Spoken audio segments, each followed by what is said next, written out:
என் friend ஒருத்தவங்க இருக்காங்க, அருண்குமார்ன்னு சொல்லிட்டு, ரொம்ப க்ளோஸ் ஃப்ரெண்டு.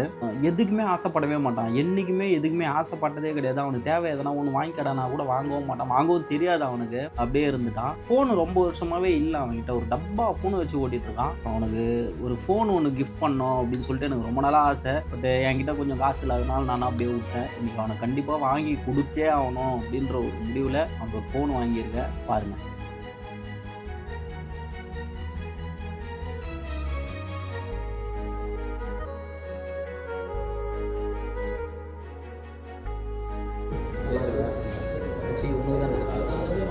ஸ்டார்ட் பண்ணு.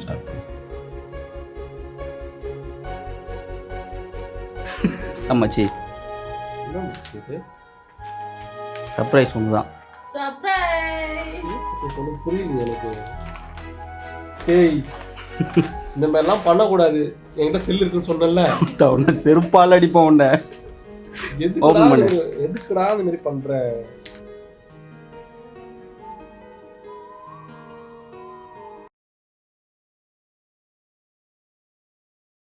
இந்த மச்சி எல்லாமே இருக்கு மச்சி இது உள்ளே.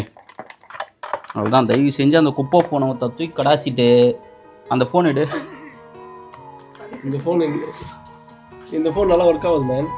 அதை காட்டான், தலையை சுற்றி தூக்கி போட்டுருது. 50 ரூபா இருக்கு மச்சான். அந்த மாதிரிலாம் பண்ணக்கூடாதுடாடி. எதுக்குடா அது வாங்கினேன்? வச்சுக்கோ. இந்தா இதுக்காக வர சொன்னேன். அர்ஜென்ட்டா வந்தேன் நான். இதுதான் வர சொன்னேன். என்ன மச்சி சந்தோஷமா மச்சி? உனக்கு சந்தோஷமோ இல்லையோ எனக்கு சந்தோஷம். எனக்கு கொஞ்சம் கஷ்டமா இருக்கு. என் ஃபோனை பண்ணிட்டு தூக்கி குப்பையில் போடுறாத. அப்டேட் ஆகுங்கடா நான் சொன்னா கேட்குறியா? இன்னும் 2G ஃபோனுங்க. அதே தான் வச்சுனுக்கிறான். 2G ஃபோன்ல இன்னும் அப்டேட் ஆகலை. மம்மி இப்போ ஆச்சரியத்தில் உருகி வாங்கலாங்கடா. வானாண்டா.